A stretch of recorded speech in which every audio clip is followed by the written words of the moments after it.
A Guerra da Bósnia é o primeiro conflito no território europeu desde a Segunda Guerra Mundial e por isso está concentrando as preocupações de toda a comunidade internacional.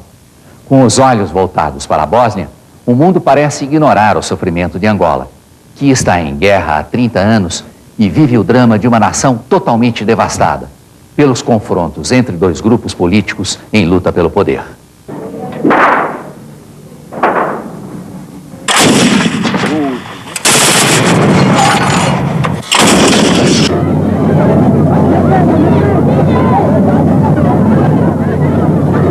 A fome é doença. Fome é doença. E pode se matar quando se queira, que aqui ninguém vai dar muita preocupação, como não deram até hoje.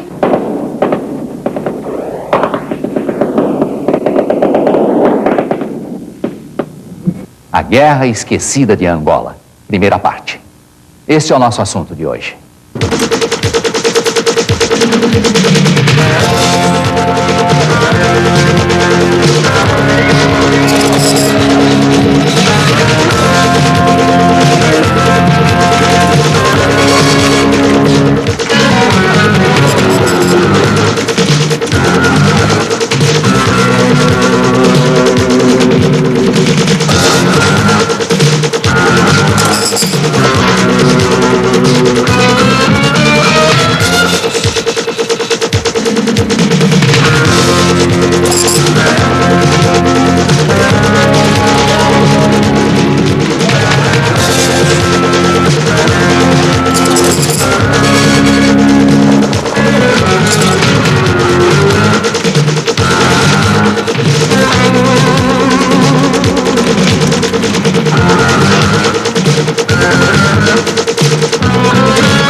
Angola está em guerra desde os anos 60, quando surgiram as organizações de guerrilha que lutavam contra o colonialismo português. Em 1975, Angola conquista a independência e os antigos grupos guerrilheiros que lutavam pela mesma causa mergulham numa intensa disputa interna pelo poder. Com a ajuda ética e o apoio político e militar do Brasil, o MPLA assume o governo e adota o marxismo-leninismo, enquanto a UNITA permanece nas matas, sustentando uma guerra sangrenta que dura 30 anos e já matou quase 1 milhão de pessoas.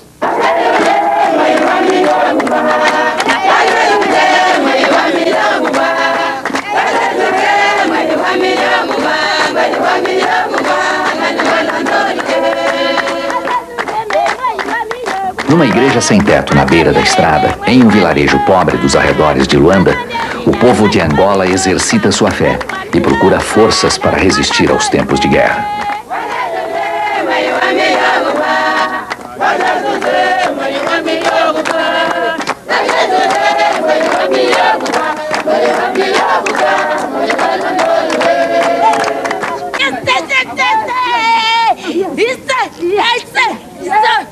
No transe da incorporação, as mulheres atiram as crianças para o alto, como que entregando a Deus o destino de seus filhos.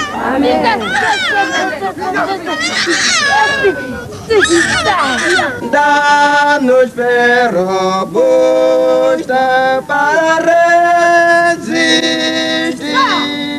Nós da igreja estamos a rezar, estamos a pedir ao Senhor para que essa guerra acabe e haja entendimento entre esses dois homens que estão a lutar.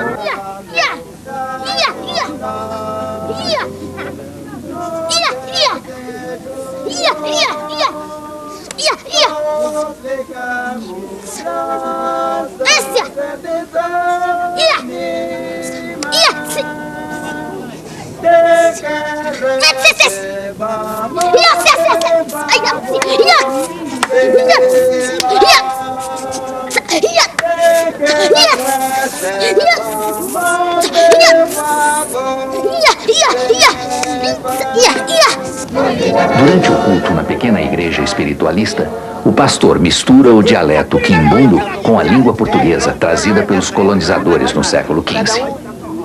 Além do mesmo idioma, angolanos e brasileiros têm todo um passado em comum. Separadas pelo Oceano Atlântico, as duas ex-colônias portuguesas foram unidas pela história. Apesar de todas as ligações culturais entre os dois países, a tragédia humana vivida pelo povo de Angola parece desconhecida da maioria dos brasileiros. Angola é uma terra de potencialidades perdidas. Com suas belas praias e paisagens naturais, a ex-colônia de Portugal está entre os maiores produtores de petróleo da África. O angolano é um povo afetuoso que caminha de mãos dadas pelas ruas e, desde o período colonial, vem sofrendo com a violência dos combates. Em plena capital, Luanda, a guerra levanta seus monumentos. Os tanques de combate são a decoração das praças da cidade. Em todos os lugares, é possível encontrar os sinais de confrontos recentes, formando nas ruas uma grande sucata de guerra. Angola vive hoje um novo período da sua longa e dramática guerra civil. Uma luta sangrenta que está destruindo o país inteiro e se perpetua com a indiferença da comunidade internacional, cujas preocupações parecem mais voltadas para outros conflitos. Poucos jornalistas aqui, não é como a Iugoslávia, onde que tem, não sei, mais de 10 equipes de televisão juntos. Tem aqui, é uma guerra fora de moda, não sei porquê. Quando o ataque de Sarajevo, no início de fevereiro, todo mundo falou de um escândalo, que mais de 68 pessoas morreram. E no mesmo dia, aqui no Quito, morreram 3 vezes mais pessoas. E a televisão local falou mais de Sarajevo do que do Quito. Angola é um país portentoso, Angola é uma espécie de Brasil africano, um país onde existem todas as riquezas. O meu amigo esteve lá e visitou, mas é um país que está transitoriamente destruído por efeito de 30 anos de guerra. Em 1991, Angola esteve bem perto de consolidar uma situação de paz. O presidente José Eduardo dos Santos e o líder da guerrilha Jonas Savimbi apertaram as mãos e marcaram eleições para o ano seguinte. José Eduardo, que já estava no poder há mais de uma década, venceu o guerrilheiro Savimbi, numa eleição fiscalizada por observadores internacionais. A UNITA denuncia uma grande fraude e mostra esta sala nos fundos do Palácio do Governo de Huambo, onde foram encontrados milhares de títulos de eleitor em branco, além de cédulas com votos para Savimbi que não teriam sido computados. Nós estamos perante a um facto que é indesmentível. São provas concludentes daquilo que aconteceu, porque nós somos testemunhas oculares. Quando o avião, no dia 20 de outubro de 92, aterrou no aeroporto 4 de fevereiro em Luanda a descarregar urnas provenientes do Huambo. Então, nós fizemos uma única pergunta. Se o avião descarregou as urnas em Luanda e toda a gente disse que estava a vir do Huambo, isto está aqui a fazer o quê? Localizado no centro da capital, Luanda, o Hotel Turismo foi o primeiro palco de batalha na retomada da guerra. Durante 3 dias, os membros da UNITA ficaram cercados dentro do hotel, resistindo ao fogo pesado da Polícia Nacional.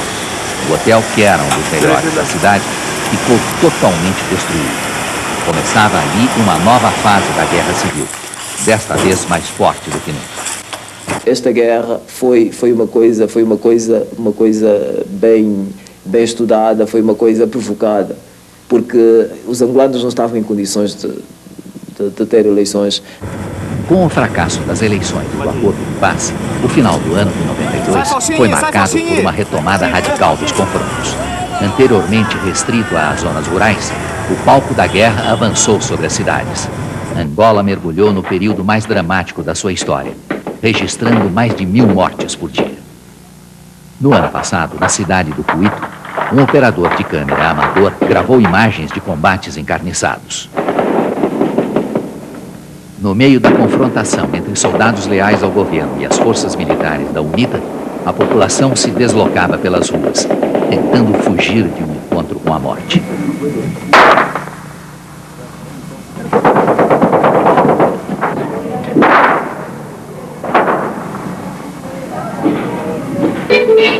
Depois de muitas batalhas, a UNITA assume o controle temporário sobre o Quito.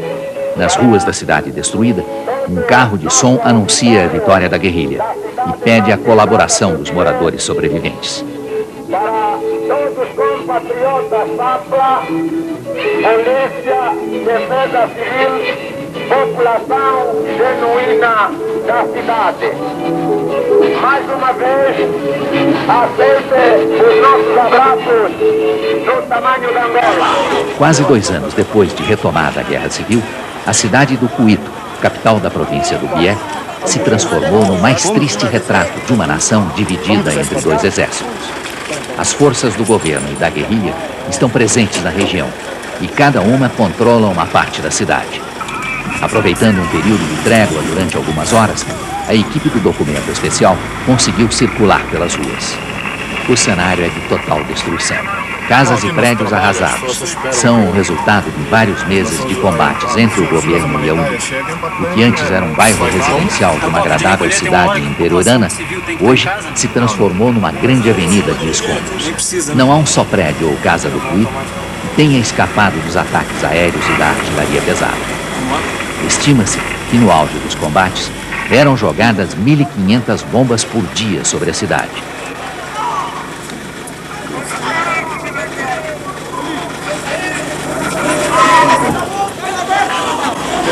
O aeroporto e o palácio do governo provincial eram alvos importantes e hoje estão arrasados. A chegada dos paraquedas com armas e mantimentos para as tropas do governo tem sido motivo de confrontações. Durante a permanência da equipe do documento especial na cidade, um paraquedas caiu no meio de alguns prédios destruídos. Com a suspeita de que soldados da UNITA estariam roubando a carga, os militares do governo cercaram a área, criando momentos de grande tensão.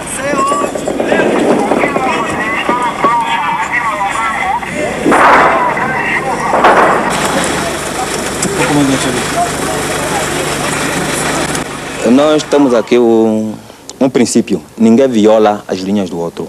Tanto nesse quadro, o que cai por dentro das nossas linhas é legitimamente nosso, à luz do princípio que nós localmente estabelecemos. Então, as nossas tropas, nunca se moveram das suas linhas para o interior das linhas das tropas do regime, nunca. Mas aquilo que cai por erro dos pilotos, talvez pela altitude, porque o objetivo sobre o qual tem de largar é muito pequeno, comete alguns erros e a gente tira partido desses erros que eles cometem. Sitiada pela guerra, a cidade é um dos lugares de Angola que enfrenta sérios problemas de abastecimento. O Cuito está há vários meses sem receber combustível. No meio dos combates entre governo e guerrilha, a população busca desesperadamente a sobrevivência. Nas ruas do Cuito, árvores da via pública estão sendo derrubadas pelos moradores para servir como lenha. Devido à guerra que assolou muito essa província, todas as pessoas tornaram-se selvagens. Daqui a pouco, você vai conhecer a rotina de uma frente de batalha.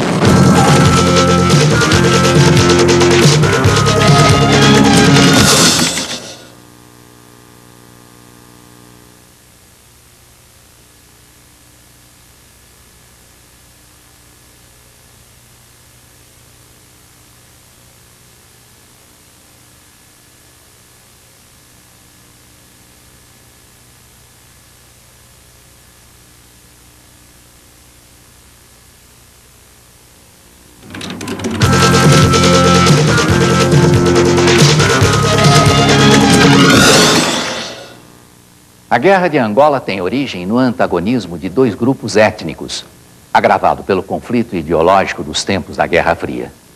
Desde 75, o MPLA de orientação comunista dirige o destino do país com o reconhecimento da comunidade internacional, inclusive do Brasil. No outro lado da trincheira, lutam os guerrilheiros de extrema-direita da UNITA, que acusam o Brasil de participar da guerra, vendendo ao governo foguetes com alto poder de destruição.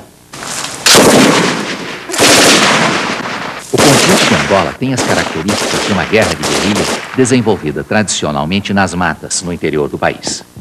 A partir do fracasso das eleições em 92, a UNITA aumentou sua zona de influência e passou a controlar cidades importantes. O governo do MPLA e as forças militares da UNITA disputam palmo a palmo o território angolano, que tem uma área correspondente a um dos maiores estados brasileiros, o Pará.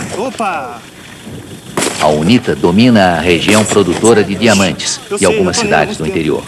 Já o governo mantém sob controle a capital, Luanda, o litoral do país e algumas capitais de províncias. Na frente nordeste, acontece uma das batalhas mais acirradas da guerra. A cidade de Malange, com cerca de 100 mil habitantes, já esteve dominada pela UNITA, que acabou expulsa pelo exército do MPLA. A guerrilha agora cerca a cidade e espera o momento certo para o contra-ataque. Nos arredores de Malange, as tropas do governo estão de prontidão. O coronel Arnaldo comanda o 28º Regimento, que está no posto mais avançado da área.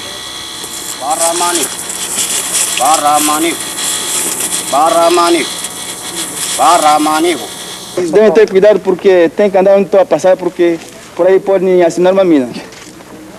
Porque aqui foi uma prisão da UNITA. Corremos com eles e eles aqui tinham minado, ou minaram. Comandante Coronel Chandelier, comandante do 28º Regimento. O primeiro batalhão do 28º Regimento encontra-se em atividade. Informa o oficial da unidade. Ordem. Bom dia, senhores oficiais, sargentos, cabos de praça do 1º Batalhão de Infantaria. Onde? Cansem. Como é?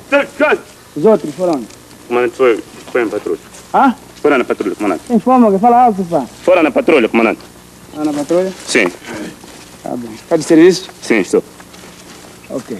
Para resistir ao fogo pesado da UNITA, o coronel Arnaldo preparou um abrigo debaixo da terra, que se tornou a sua nova casa. O que é isso aqui, comandante? Aqui é a minha caserna. Dormo aqui, vivo aqui todo o tempo. Por que o senhor fica aqui? Fico aqui porque estamos na mata e construí um abrigo para eu ficar. Não sei se pode se visitar. Não pode nada. Está um bocado escuro. Os soldados do governo passam dias e noites de prontidão nas trincheiras, esperando a ordem para usar a artilharia pesada contra a UNITA. Com a ajuda dos equipamentos de observação, o comandante acompanha as tropas do inimigo, que se movimenta numa faixa entre 1 e 3 quilômetros de distância. Na frente de batalha de Malange, todo dia é dia de fogo cerrado.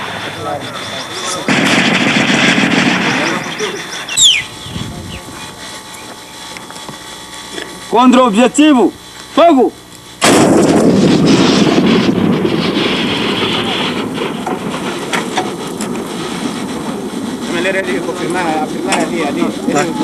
Caiu bem, caiu bem, caiu bem. Aí meio. Mais um.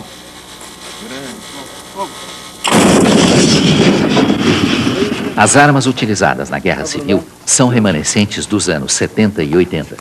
O governo de Angola, que na década passada contou com a ajuda de 40 mil soldados cubanos, possui principalmente armas fornecidas pela antiga União Soviética. A UNITA tem ajuda dos grupos da ultradireita racista da África do Sul e utiliza armamentos de fabricação americana. Criada para combater o colonialismo português nos anos 60, a UNITA se transformou num exército da luta anticomunista.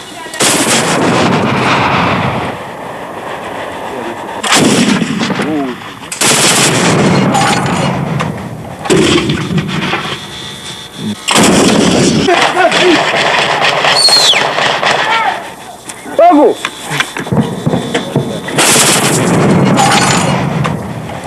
A guerra de Angola, na verdade, é uma longa e desgastante guerra de guerrilha. Os dois lados têm uma longa tradição nesse tipo de operação. Conhecem profundamente o terreno, estão muito bem treinados, adestrados, já na segunda ou terceira geração de combatentes habituados exclusivamente à luta de guerrilha. Tem grande poder de mobilidade, poder de fogo bastante semelhante. E principalmente uma coisa muito curiosa, a origem do seu treinamento é a mesma, que são os centros de preparo de lutas populares, era essa mais ou menos a tradução, mantidos pela União Soviética na Polônia e que hoje foram desmantelados. No entanto, a guerra de guerrilha de Angola sobrevive como talvez o último resultado da Guerra Fria. A violência dos combates e o castigo da fome fazem muitas vítimas em Malange. Os angolanos tentam de tudo para escapar da cidade. Essas imagens gravadas no início do ano mostram o desespero da população, que tenta embarcar num avião comercial para a capital, Luanda. Com o país dividido pela guerra, A província está isolada e o transporte aéreo é a única saída. As mulheres tentam salvar seus filhos. Os homens arriscam a vida para entrar no avião.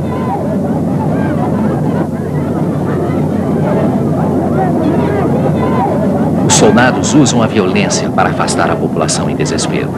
Um soldado chega a pisar nas mãos deste homem pendurado na porta do avião, que já está lotado. Apesar de todo o esforço, muita gente acaba perdendo a viagem com destino à sobrevivência. Não há comida, não tem nada através da guerra.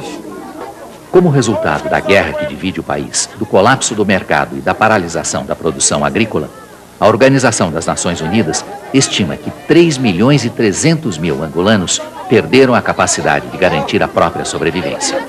Essas pessoas, que representam 30% da população de Angola, são totalmente dependentes da ajuda humanitária internacional. Localizado a 40 quilômetros de Luanda, este campo de refugiados recebe uma carga de alimentos da ajuda humanitária a cada 2 semanas. Os refugiados reclamam que 2 quilos de arroz são insuficientes para alimentar uma pessoa durante 15 dias. Na frente dos barracos, as mulheres expõem quantidades minúsculas de peixe para uma possível troca por sal e outros alimentos.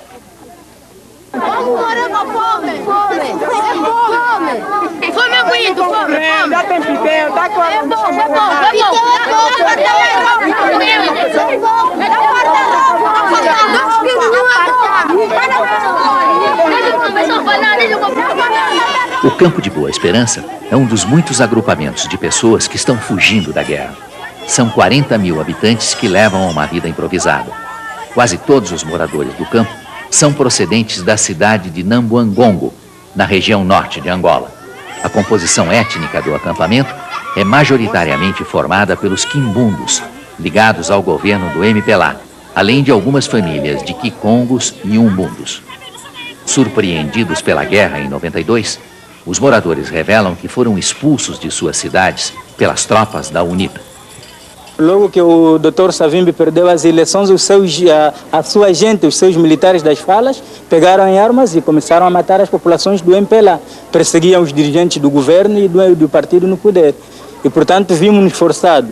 Como as mortes eram consecutivas e não vivíamos em paz, eles matavam tudo e todos, vimos-nos forçados a recuar de lá para aqui. Da área onde fugimos até aqui são cerca de 130 quilômetros. Entre os refugiados de guerra, as crianças são as que mais sofrem. A miséria e as doenças estão estampadas no corpo dessas criaturas. E desde o nascimento vem sofrendo com as consequências do conflito, reprisando cenas características do continente africano. As crianças esqueléticas de Angola formam um quadro de dor e sofrimento equivalente à tragédia humana registrada em Biafra no final dos anos 60, durante a Guerra Civil da Nigéria. Segundo o Unicef, a guerra criou em Angola o maior índice de mortalidade infantil de todo o mundo. Augusto, como é que está a situação dessa criança? É a fome e a doença. Fome e a doença. Diarreia, anemia. Ficaram cerca de 6 ou 7 meses dentro das matas fechadas, comer sem sal, sem condições, sem roupa, é que obrigou a ficar aqui dessa forma. No início do ano, os refugiados de Nambuangongo registravam a morte de até 40 pessoas por dia, vítimas da fome e das doenças. No centro de desnutridos, dezenas de crianças ainda necessitam de tratamento e estão sendo atendidas por médicos e enfermeiras de uma organização não governamental da Itália.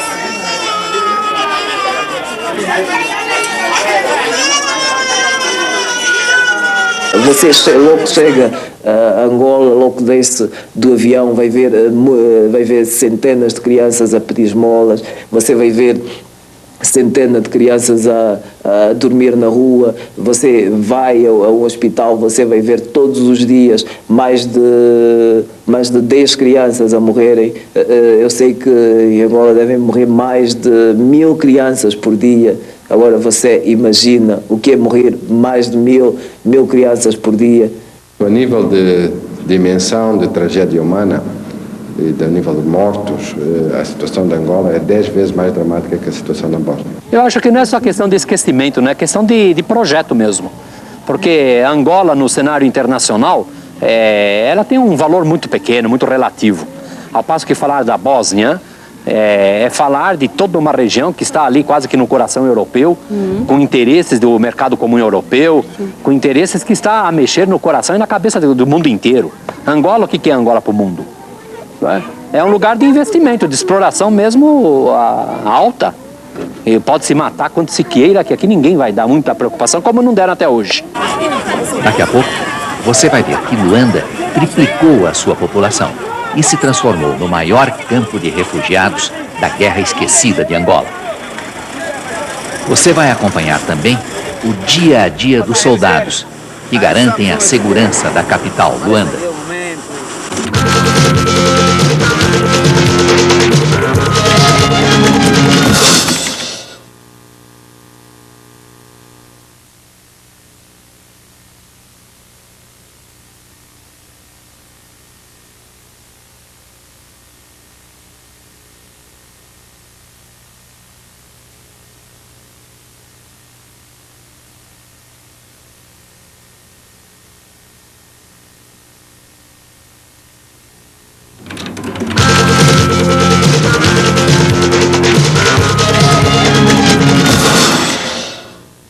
Nas últimas semanas, aumentou a intensidade dos combates em Angola. Ao mesmo tempo em que milhares de pessoas estavam morrendo nas frentes de batalha e nos campos de refugiados, os representantes do governo e da guerrilha discutiam um complicado acordo de paz para Angola. Cansados de lutar e com o território dividido ao meio, os dois lados da guerra estão sendo forçados a procurar uma saída negociada, promovendo a partilha do poder. Quem vê os torcedores se dirigindo para o estádio numa ensolarada tarde de domingo, pode pensar que este é um povo com razões para sorrir. O ingresso do futebol custa a 10ª parte do preço de um refrigerante. Mesmo assim, poucos angolanos conseguem pagar e as arquibancadas ficam quase vazias. Em todo o estádio, chama a atenção a presença ostensiva das tropas especiais da Polícia Nacional, os chamados ninjas. Até um helicóptero militar sobrevoa o local para garantir a segurança.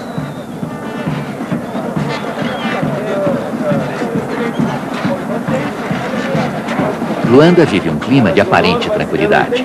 Os combates acontecem a pelo menos 100 quilômetros da cidade. Em busca de segurança, os moradores das províncias invadem a capital.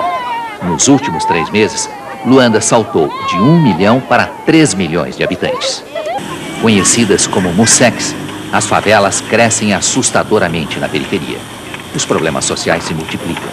O governo do MPLA destina 70% dos recursos do orçamento para a compra de armas e a manutenção das forças militares. O resultado está nas ruas. Luanda não possui recolhimento regular de lixo e as condições de saneamento são precárias.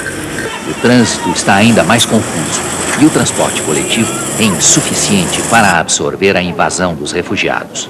Pegar ônibus ou carro de lotação em Luanda é uma tarefa que exige muita paciência. Os angolanos chegam a ficar 2 horas à espera dos carros de aluguel e sempre viajam lotados.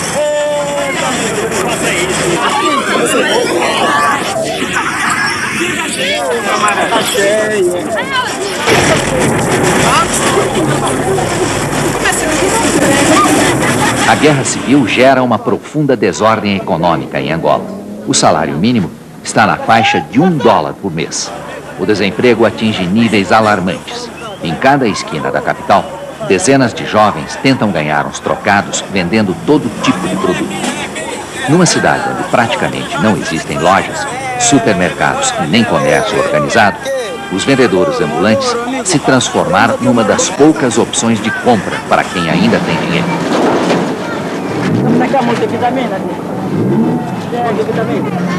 Os vendedores ambulantes são conhecidos em Angola como candongueiros. Joaquim tem 19 anos e é um dos muitos refugiados da província de Malange. Para sobreviver em Luanda, Joaquim está vendendo aspiradores de pó no meio da rua.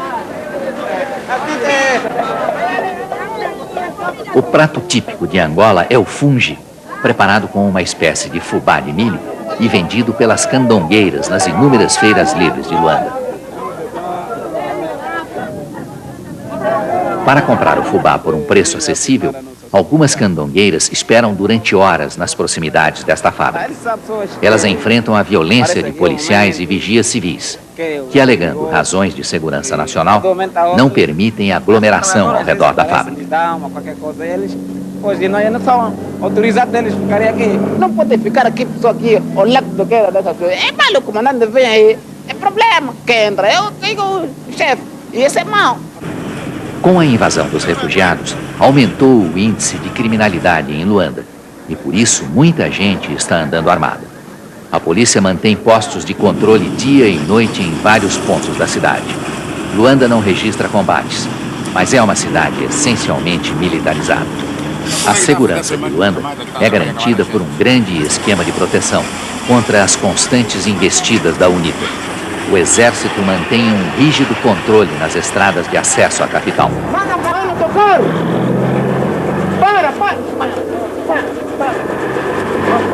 A ponte sobre o rio Kwanza é um local estratégico. A ponte está guarnecida por baterias antiaéreas e tanques soviéticos. Os soldados exibem a munição e garantem que podem sustentar várias horas de combates contra a UNITA. Desculpe.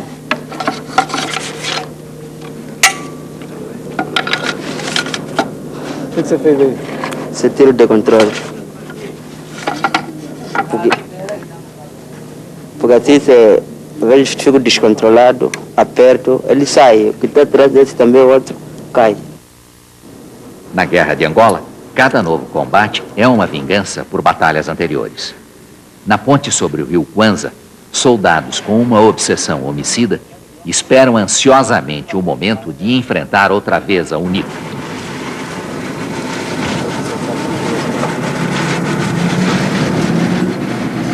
O exército é para esperar com a UNITA. Como lá apanha, ele corteja a cabeça. Yeah. Você já cortou a cabeça de alguém? Da UNITA, sim, já. Na região de Caxito, uma pequena cidade ao norte, está outro ponto importante que garante ao governo do MPLA o controle sobre Luanda. Nesta frente de batalha, a guerra mostra seu efeito devastador sobre o equilíbrio psicológico dos soldados. Como se estivessem desenhando uma caricatura de si mesmos, os soldados fazem pose para a câmera e representam cenas patéticas.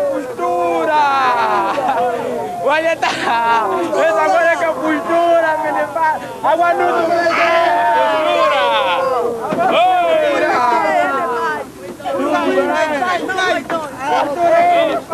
Vamos travar agora, para nos tirar. Bom.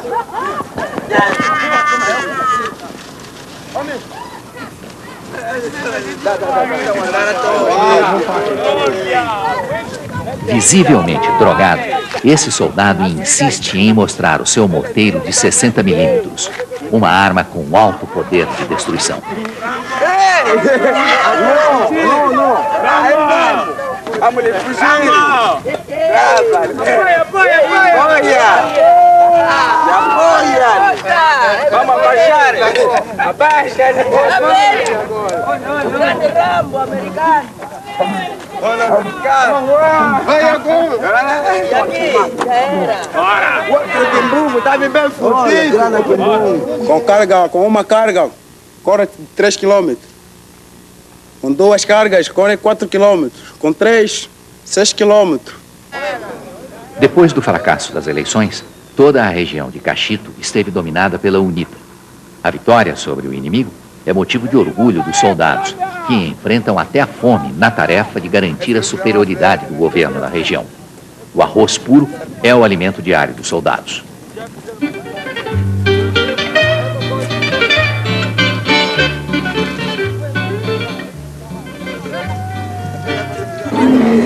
Daqui a pouco, você vai ver qual é o futuro das crianças de Angola. Tem 16 anos. Você vai conhecer também a história dos angolanos que escaparam do serviço militar fugindo para o Brasil.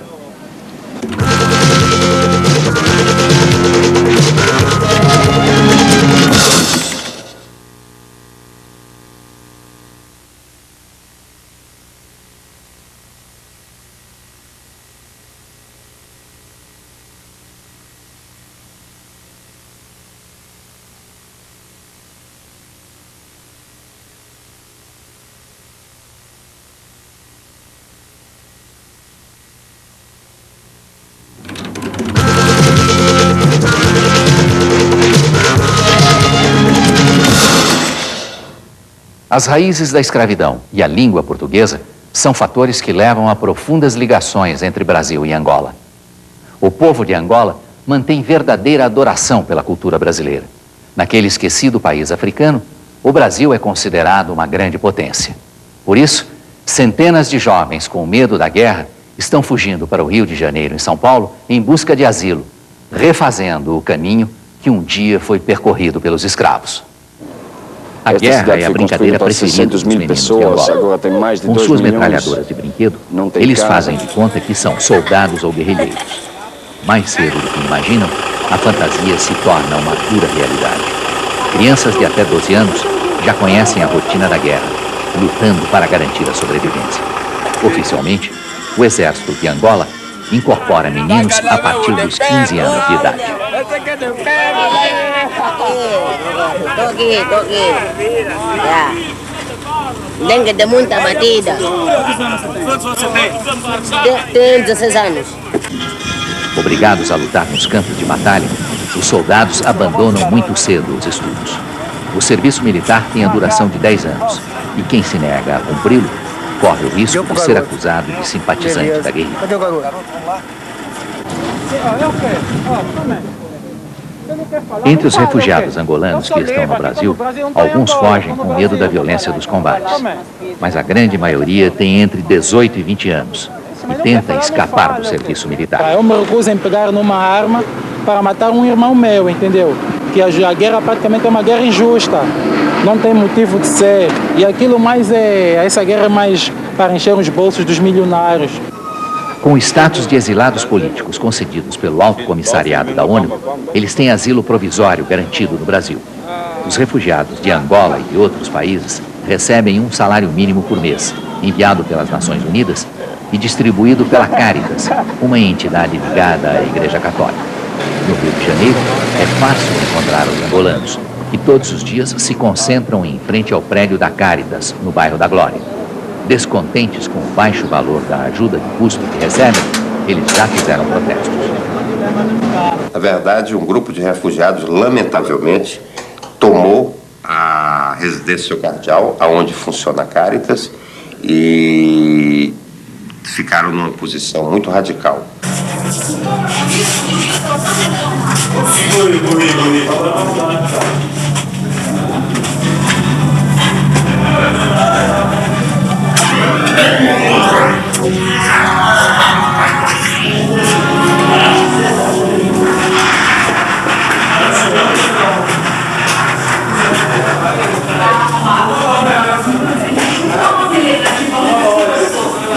Sem trabalho e sem condições dignas de sobrevivência, os refugiados da guerra de Angola moram numa situação precária, em cortiços como este, no centro do Rio de Janeiro. Eles passam o tempo assistindo às novelas brasileiras. Os refugiados já estão na mira das igrejas evangélicas, que chegaram ao requinte de importar pastores africanos para conduzir os cultos. Azaki magicien, não será magia. Me banda que a Filipa é a Filipa tem. Mas a mona ziba livre na magia na saída. Na tumbi que ma fumi na mai, aí não dá ni na mai na vinte bater. Ba preuve ya ngwana o si moi zaki na ngoke a zana bombo ikati na nkolo. Amen. Bible zo bana biso Pierre na Jean ba uti na Jérusalem.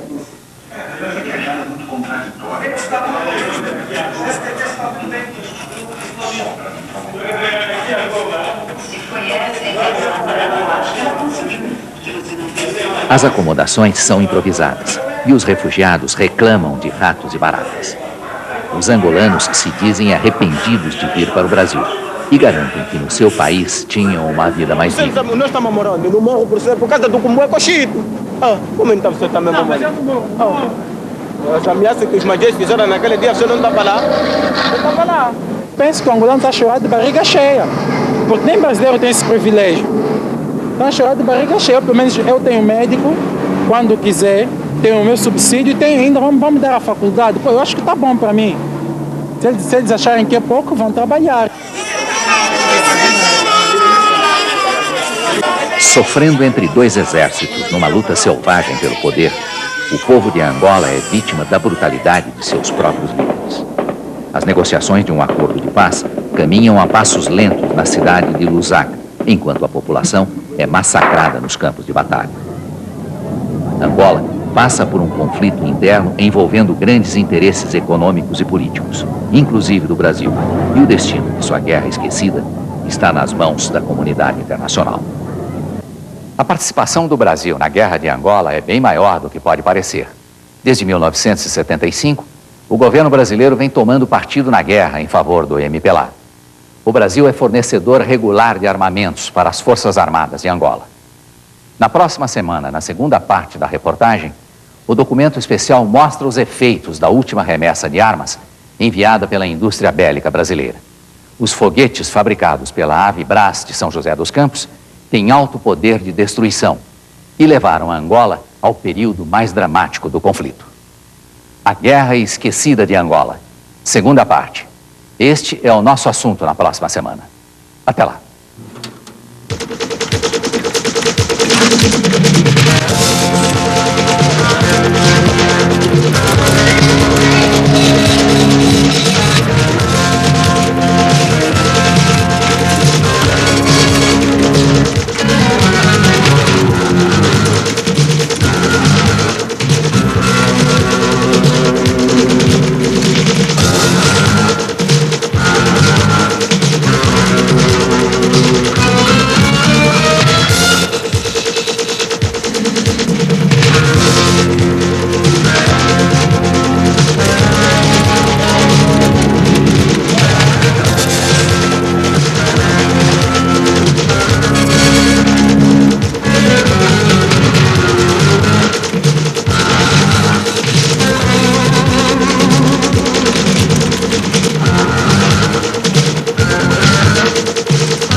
Boa noite. Esquecido entre tantos conflitos tribais do conturbado continente africano, um pequeno país muito ligado ao Brasil vive momentos dramáticos de uma guerra devastadora. Na semana passada, na primeira parte desta reportagem, documento especial mostrou o drama dos refugiados e a rotina dos campos de batalha em Angola, onde o exército regular enfrenta as forças da guerrilha em combates sangrentos. Hoje você vai ver que o envolvimento do Brasil no conflito é bem maior do que admite o nosso Ministério das Relações Exteriores. Desde 1975, o governo brasileiro vem dando sustentação política e apoio militar ao governo legalmente constituído do MPLA. No segundo semestre do ano passado, o Brasil assumiu uma participação ainda mais direta no conflito, através do fornecimento de foguetes, que se revelaram arrasadores nos confrontos, colaborando para levar a guerra ao seu momento mais trágico, exatamente quando começaram a morrer cerca de 1000 pessoas por dia.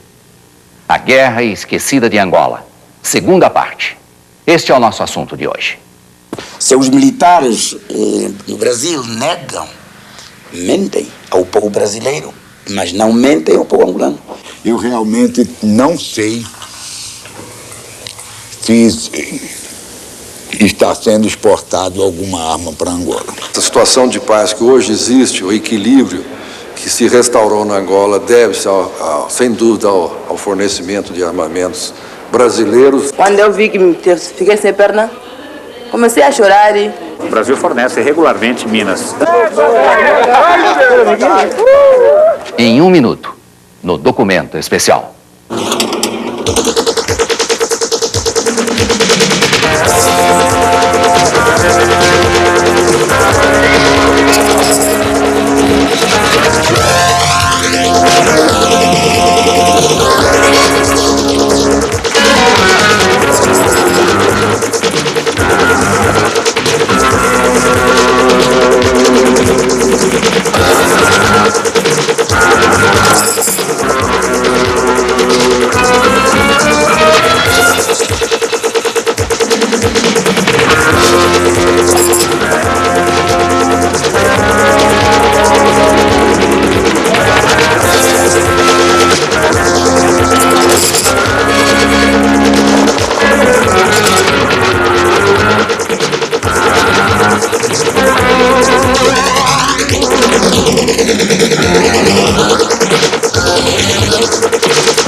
A Guerra de Angola envolve grandes interesses internacionais, não apenas do Brasil.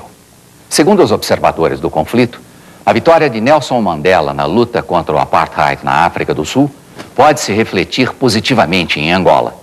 Com o objetivo de afastar o possível surgimento de um Estado negro rico e soberano na região, o regime racista de Pretória foi, durante muitos anos, o financiador dos guerrilheiros da UNITA.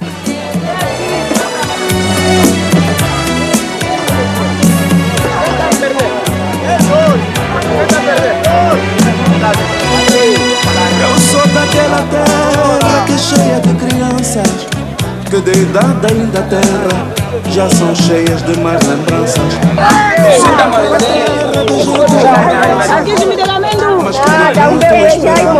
Já tem a esperança idosa.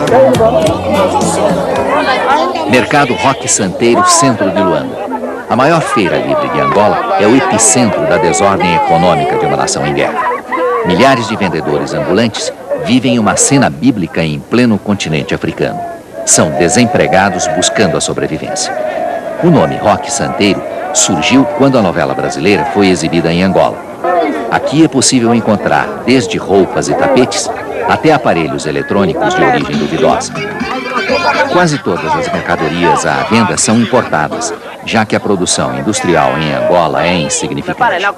Resultado do caos econômico e social, as feiras livres se tornaram a única opção de compras da população de Luanda. Lojas e supermercados são cada vez mais raros em Angola, um país onde quase todo o comércio se instala nas ruas, nas asas da economia informal. No burburinho frenético do mercado Roque Santeiro, fica evidente o colapso da economia angolana. O país está à beira da hiperinflação. A desvalorização do novo Kwanza se torna flagrante na rotina do Roque Santeiro. Os angolanos são obrigados a carregar grandes quantidades de cédulas do novo Kwanza para fazer pequenas compras. Às vezes quero comprar uma saia, uma blusa, tem que pegar 5, 6 milhões, 7, e isso aqui não chega. A situação da economia se revela ainda mais grave nos mercados do interior do país, onde as cidades estão sitiadas pela guerra. A moeda nacional está sendo deixada de lado nas transações comerciais. Angola regride no tempo e volta à prática do escambo. Cada pessoa tenta trocar o pouco que consegue colher.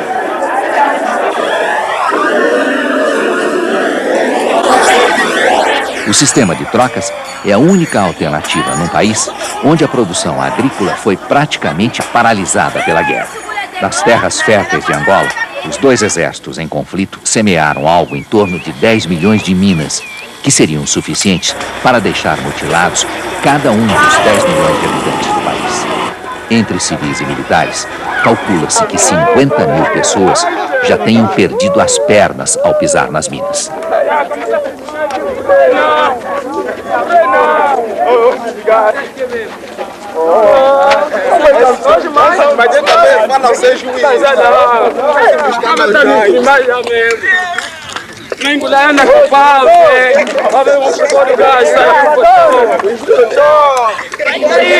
Eu estou a sair das lavras com um molho de feijão na cabeça. Com a minha mãe, éramos os 4. Depois chegasse à beira do rio, onde eu pisei, encontrei a mina. E daí, os que me tiraram daí são os militares. É que me tiraram daí para o hospital do Ambo. Até não vi nada. Não vi nada. Desmaiei. Quando eu vi que fiquei sem perna, comecei a chorar, a gritar. Essas senhoras que vocês vêm para aqui, portanto, vieram numa situação de emergência, que o centro já não tinha mais capacidade de poder receber. Nós tivemos que improvisar esta sala para poder receber. Eles são provenientes, na sua maioria, de Benguela e do Ambo. Portanto, são pessoal civil, como vocês veem aqui a maioria, e são agricultores. Portanto, são ingênuos, passam na estrada e acionam as minas. Portanto, assim como encontram-se nessa situação, estão aqui para fazerem a colocação das próteses, a reabilitação física e, posteriormente, a reabilitação profissional. A maioria são civis que a guerra está a vitimar. Portanto, porque os militares têm mais experiência e sabem como se proteger da guerra. Portanto, eles sabem como se proteger. Agora, os civis não são vítimas, são as principais vítimas da guerra. O Brasil fornece regularmente minas antipessoal e anticarro desde o final dos anos 70. São minas extremamente sofisticadas, aliás, de difícil detecção e altíssimo poder de destruição. Mais da metade dos mutilados de guerra são civis. Além das mulheres agricultoras, um grande número de crianças também é vítima das minas. O Centro de Ortopedia da cidade de Viana é o único do país e tem capacidade para atender um número limitado de deficientes. O trabalho de adaptação à prótese leva em média 2 meses, mas a quantidade de pernas mecânicas é insuficiente para atender a demanda. O centro também cuida da reabilitação social e profissional. Como a maioria dos mutilados trabalhava na agricultura, é preciso treiná-los para uma nova profissão. Vou sentar.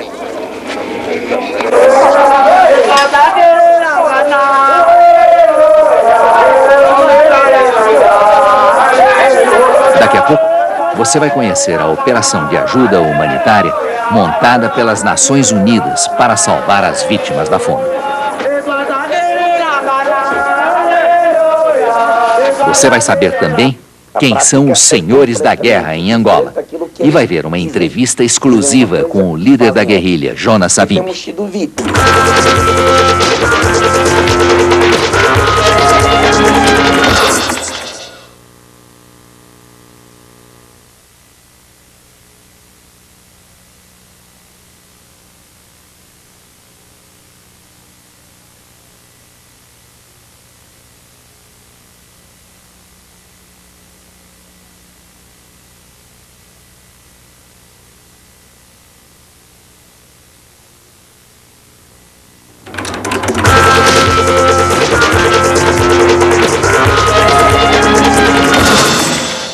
A gravidade da situação humanitária em Angola foi constatada em maio do ano passado, quando os organismos internacionais começaram a registrar 1.000 mortos por dia, vítimas não apenas dos combates, mas também da fome gerada pelo conflito. O aeroporto de Luanda é hoje um dos mais movimentados da África. Com o país dividido e as cidades sitiadas pela guerra, o transporte aéreo passou a ser o único meio de atendimento às populações famintas do interior de Angola.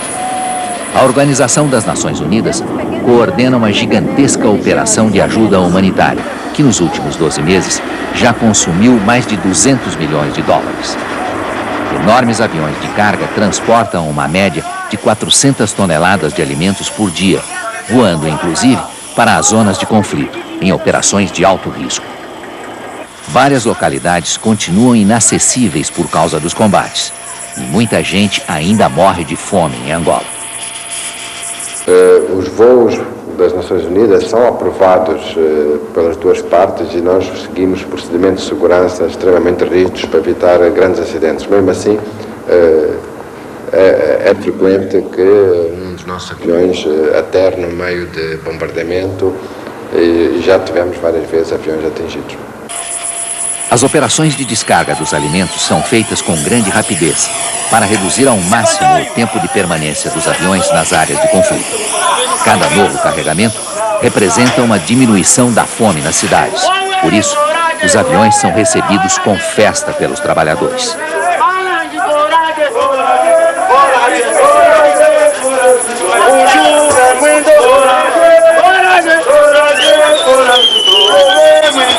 Sem os aviões da ajuda humanitária, milhares de pessoas estariam morrendo de fome.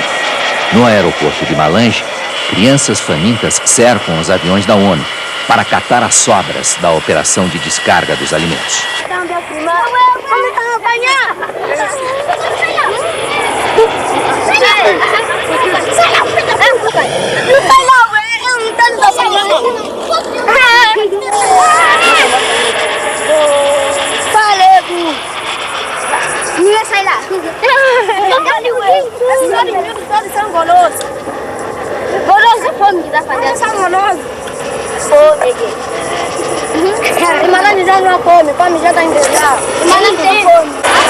As doações vêm principalmente dos Estados Unidos e dos países da Europa. Calcula-se que 3.300.000 pessoas em Angola sejam dependentes da ajuda humanitária internacional. Os alimentos são preparados em cozinhas comunitárias e distribuídos para a população que sofre com a guerra. Atualmente, esta é a maior operação do Programa Alimentar Mundial das Nações Unidas. cerca de 70 organizações não governamentais também participam do esforço humanitário, que está conseguindo diminuir o índice de 1.000 mortos por dia em Angola. Missionários religiosos também ajudam nas operações humanitárias. Existem cerca de 60 missionários brasileiros espalhados pelo território angolano, trabalhando em diversas congregações. Desempenhar uma missão na qual me sinto chamada a desempenhar, enviada pelo próprio Jesus Cristo. A Igreja Universal do Reino de Deus marca presença na Guerra de Angola. A igreja é proprietária de templos em Luanda e também ocupa as maiores salas de cinema da cidade para os cultos, que ficam lotados de fiéis. Para os angolanos que sofrem com a guerra, a multinacional brasileira da fé leva os ensinamentos de Deus e a mensagem de otimismo do bispo Edir Macedo.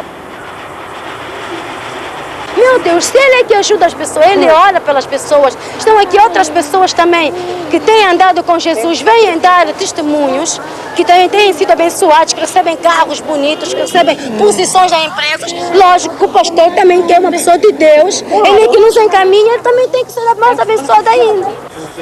A presença brasileira é marcante na missão da ONU em Angola. 25 militares do Brasil fazem parte da Força de Paz, que conta com oficiais de diversos países. Com a missão de ajudar na promoção da paz em Angola, os brasileiros já enfrentaram situações de grande perigo, ficando no meio de combates. Nós, observadores militares, nós somos desarmados, né? E nós estamos no meio de um combate e a nossa missão somente é tentar fazer com que as partes compreendam a situação e parem os combates. E, infelizmente, isso não foi possível. Tive minha casa destruída em Cuito, fiquei 3 ou 4 dias numa trincheira embaixo de casa. Tivemos alguns elementos feridos nesses combates, mas com 15 dias nós conseguimos um acordo entre a UNITA e o governo. Eles abriram uma janela de meia hora e nosso grupo de observadores, o pessoal das Nações Unidas, nós retraímos para Bailunda e depois para Benguela. No final de 92, os brasileiros da Força de Paz tiveram a sua primeira e única baixa na Guerra de Angola. O sargento Adilson, da Polícia Militar de Minas Gerais, morreu durante combates na cidade de Uíge. Apesar de ter morrido, a gente achava que a paz ia reinar lá depois disso, mas não aconteceu. Daqui a pouco, você vai conhecer a incrível história do irmão Cordeiro, o missionário do Brasil que trabalhou em Angola e criou como filho o maior e mais temido guerrilheiro do continente africano. Você vai penetrar também no território controlado pela UNITA e vai saber por que o líder da guerrilha, Jonas Savimbi, acusa o governo brasileiro de tomar partido na guerra esquecida de Angola.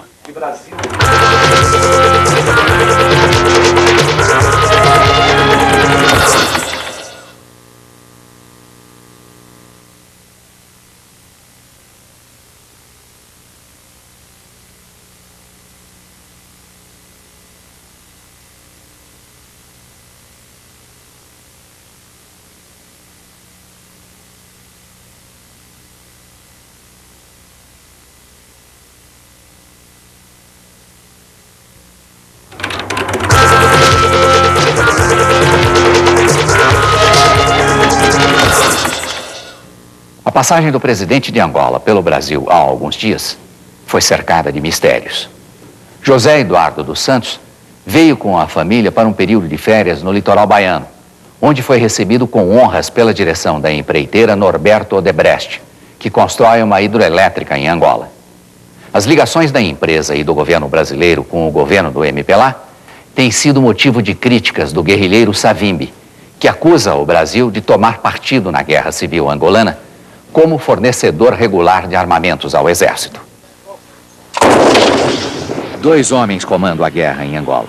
De um lado está o chefe do governo legalmente constituído, o presidente José Eduardo dos Santos, do Movimento Popular para a Libertação de Angola. Procurado pelo documento especial, o presidente vencedor do primeiro turno das eleições de 92 não quis gravar a entrevista. O MPLA de José Eduardo está no poder há 19 anos, graças ao apoio da antiga União Soviética. O governo de Angola é um regime comunista que passa por um lento processo de abertura econômica e política. O pluripartidarismo e a liberdade de imprensa são instituições recentes. Os maiores órgãos de imprensa ainda são controlados pelo Estado.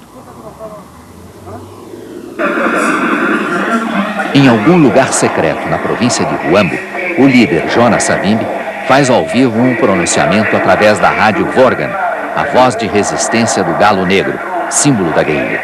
A transmissão é de péssima qualidade, mas atinge pelo menos a metade do território angolano. Os simpatizantes da UNITA ouvem com atenção a mensagem do chefe. A cidade de Huambo é a segunda maior do país e fica na região central de Angola. Huambo está sob controle da guerrilha há mais de um ano. O novo quartel-general da UNITA foi conquistado depois de uma batalha de 55 dias com as tropas do governo, que acabaram se retirando.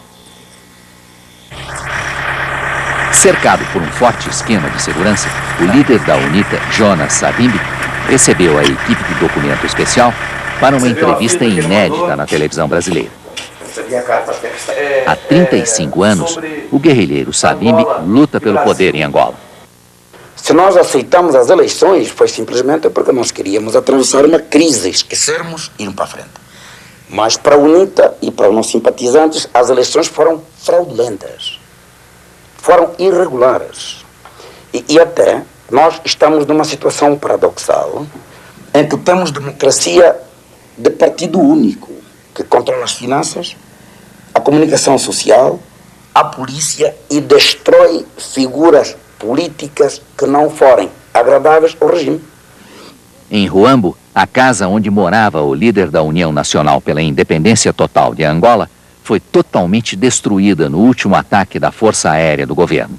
Savimbi escapou por pouco, reforçando uma crença popular dos angolanos, segundo a qual o comandante da guerrilha é um feiticeiro, capaz de se transformar em pássaro para fugir da morte. Não é verdade. Eu não sou feiticeiro. A única coisa, eu tenho alguma experiência agora e posso sentir, por exemplo, aqui na cidade do Huambo, em 1993, no dia 6, foi no dia 6 de março, 6 de janeiro, eu pressenti, eu estava aqui, e eu pressenti que o comandante que estava aqui estava a enganar, queria atacar. Convidei-o para a minha casa. Estivemos a conversar, olhei para ele, e chegou uma sensação no meu espírito que ele ia me atacar. E eu saí. 3 dias ele atacou a minha casa, já não estava. Destruiu a casa, mas o Savimbi tinha desaparecido. Mas não me transformei em pássaro, nem em cobra. Saí normalmente com o meu carro à noite e ele atacou 3 dias depois. Significa, depois de algum tempo, tem-se o sexto sentido dos acontecimentos. Acredita-se pouco e pensa-se mais. Para mim, o senhor Jonas Savimbi é um terrorista. Qualquer visita que se faça por onde os seus homens passam, atestam essa minha afirmação. A destruição do patrimônio nacional, das infraestruturas, a crueldade em relação às vidas humanas, os assassinatos, etc., etc., que continuam até hoje. Adorado por alguns e temido por muitos, Jonas Savimbi é acusado de promover grandes massacres contra as populações civis que resistem ao controle da UNITA. A UNITA está nos cortar o pescoço, está nos partir a cabeça, está a tirar as tripas para ele fazer chouriço, está a tirar essa coisa do homem para fazer chouriço, é assim. Não há outro inimigo possível em Angola que não seja a UNITA. Por quê? Porque a UNITA mata tudo e todos. A UNITA mata inclusive uma criança de 2 dias ou 1 hora. A UNITA acusa o governo brasileiro de tomar partido na guerra civil, dando apoio político e militar ao governo do MPLA. Os brasileiros que vivem em Angola não contam com a simpatia da UNITA. O Brasil foi o primeiro país a reconhecer o governo marxista do MPLA e até hoje tem grandes interesses comerciais em Angola. Com suas plataformas, a Petrobras extrai petróleo no litoral angolano. Desde a campanha eleitoral em 92, a propaganda do governo de José Eduardo dos Santos é feita por publicitários brasileiros. No coração ainda estão as lembranças das primeiras eleições livres e democráticas de Angola. Estão as nossas imagens, nas ruas, a vibrar, a sorrir, a fazer valer a nossa vontade, a nossa escolha. Quando elegemos o Governo de Unidade Nacional, José Eduardo dos Santos e o MPLA. Mas, infelizmente, a memória também guardou a intransigência e a maldade do inimigo da democracia, daquele que não quer a paz, e as cores trágicas de mais uma guerra deflagrada pela UNITA impuseram-se, para além da nossa memória, nas nossas vidas. Além do sargento Adilson, assassinado pela guerrilha em 92, os funcionários da construtora Norberto Odebrecht também já enfrentaram a fúria da UNITA. Os funcionários da empreiteira vivem numa sofisticada vila residencial. A vila possui até uma estação de tratamento de água e é como uma ilha de conforto na miséria de Luanda. A Odebrecht colaborou com a campanha de José Eduardo para a presidência. A resposta da UNITA veio em seguida. 18 funcionários brasileiros da construtora foram mantidos como reféns no canteiro de obras da hidrelétrica de Capanga. O técnico em telecomunicações Nelson Tavares conseguiu escapar minutos antes da invasão da UNITA e fugiu durante 5 dias pelo mato. Eu espero que eu nunca mais passe por aquilo. Como eu fiz para escapar foi correr. Correr muito. E eles ajudavam, né? Que eles atiravam, aí a gente corre mais. Com certeza, dizem os portugueses, diga-me com quem andas, eu direi-te quem tu és. Portanto, se a Odebrecht faz corrupção lá, fez corrupção aqui.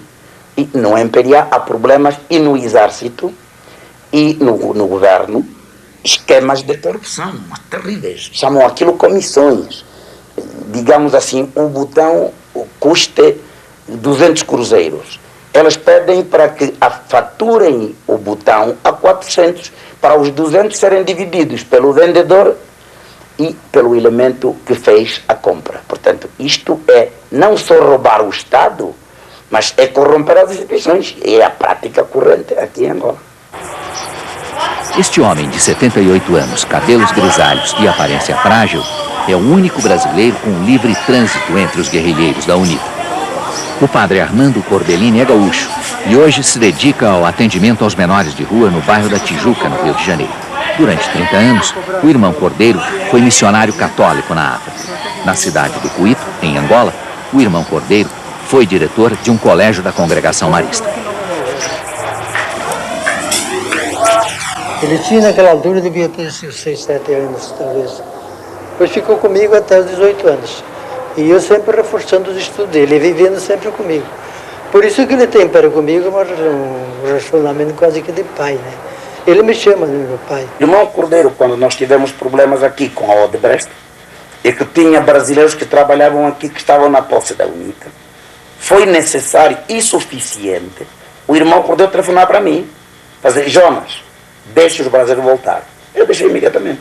O Savimbi é usado pelo demônio para fazer a guerra destruir o país. Pelo que eu conheço do Jonas, na realidade ele ama Angola. Eu tenho muito medo que amanhã ele seja assassinado, seja morto.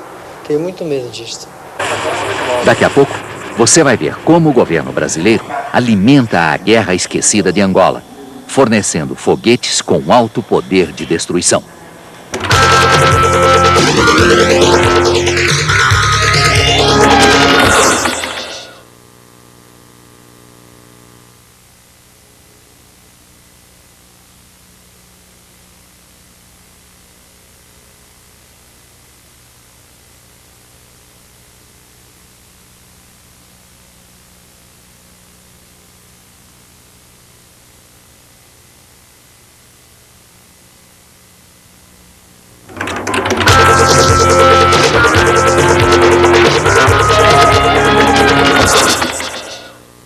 Desde que se tornou o primeiro país a reconhecer o governo do MPLA em 1975, o Brasil aumentou as relações comerciais e os acordos de cooperação militar com Angola.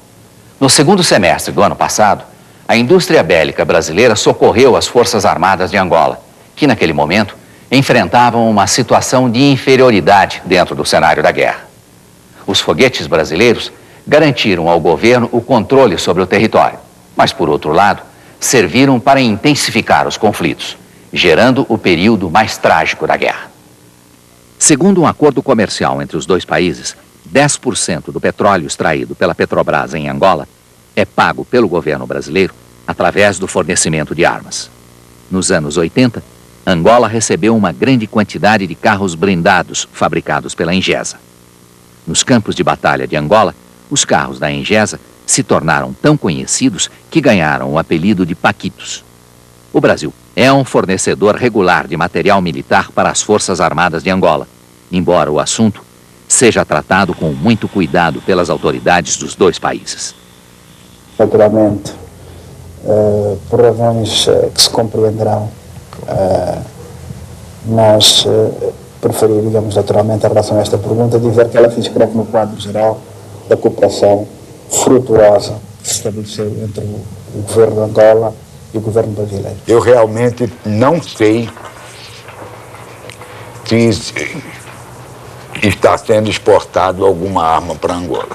Se os militares do Brasil negam, mentem ao povo brasileiro, mas não mentem ao povo angolano, porque nós sabemos que há aqui armas brasileiras de destruição massiva. Localizada em São José dos Campos, interior de São Paulo, a Avibras Aeroespacial tem participação direta na Guerra Sangrenta de Angola. No ano passado, a Avibras vendeu 10 mil foguetes para as Forças Armadas do governo. São foguetes do chamado SBAT-70, Sistema Bélico Ar-Terra, armas com grande poder de fogo, lançadas por aviões e helicópteros contra alvos em terra. São lançador de 7 foguetes SBAT-70, carenados, sem carenagem, vários tipos de cabeça dos SBAT-70, anti-explosivo, anti-tanque, pessoal de exercício, a flechete, tem 1.800 flechinhas. Como é que funciona? Ela abre no ar e separa 1.800 flechas, criando uma chuva de flechinhas. É uma cabeça muito eficaz, foi desenvolvida por Vietnã, foi usada na Guerra do Golfo e agora também recentemente na África. Flechinha, esse é um tipo de flechinha numa árvore. Essas flechas se espalham? Ela se espalha e cria uma chuva. É uma cabeça típica para regiões tropicais onde tem árvores, porque ela atravessa a copa das árvores e atinge o chão. É um equipamento muito eficaz. Realmente, nosso material foi útil a Angola. Essa situação de paz que hoje existe, o equilíbrio que se restaurou na Angola, deve-se, sem dúvida, ao fornecimento de armamentos brasileiros, porque foi competente, o armamento foi muito eficaz e restaurou o equilíbrio. A Angola vem recebendo armamento, principalmente americanos, e teve o apoio do governo brasileiro com armamento da Avibras e com isso conseguiram equilibrar a posição da guerrilha. E hoje existe um ambiente de paz, de negociação, graças realmente ao equipamento brasileiro que foi exportado. Esse equipamento é fornecido para o Brasil para 32 países. Angola é apenas um deles. E a informação disponível é de que está sendo muito bem sucedido. O Brasil tem tido, enfim, algumas relações, feito algumas vendas de material militar ao governo de Luanda, que é um governo legitimamente constituído, reconhecido pela comunidade internacional em seu conjunto e ao qual variados países fornecem material militar. O poder de destruição dos foguetes da Avibras foi amplamente testado em Angola. O sistema é capaz de lançar até 32 foguetes de uma só vez, podendo incendiar uma casa ou até mesmo destruir um prédio de 2 andares. No segundo semestre do ano passado, os foguetes brasileiros foram usados massivamente na destruição das cidades do interior do país, provocando a fase mais sangrenta da Guerra de Angola, justamente quando começaram a morrer mais de 1.000 pessoas por dia. Os interesses imediatos do Brasil, do governo do Brasil, estão com o MPLA. Mas os interesses imediatos, os interesses futuros, têm de se situar ao nível de todos os angolanos com o Brasil. Sem tomar uma parte. Porque se a democracia vingar em Angola, um dia tem que haver alternância do poder, só assim que há democracia. E quando a UNITA for governo, como é que faremos? Logo nós temos abertura suficiente para podermos compreender problemas atuais do Brasil, mas desejamos firmemente que essas relações sejam boas a partir de agora, de povo para povo, para que amanhã continuemos a ter as mesmas relações. Daqui a pouco, você vai ver quais são as chances de um acordo de paz em Angola.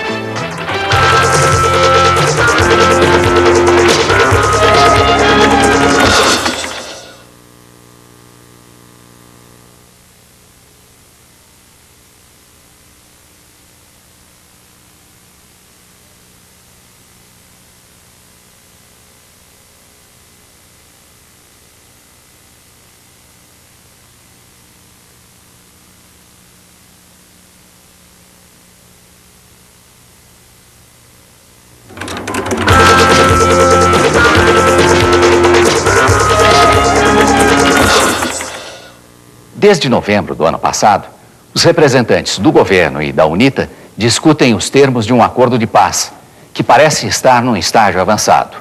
Dos 16 itens em discussão, 14 já foram resolvidos e a UNITA exige agora uma participação no governo.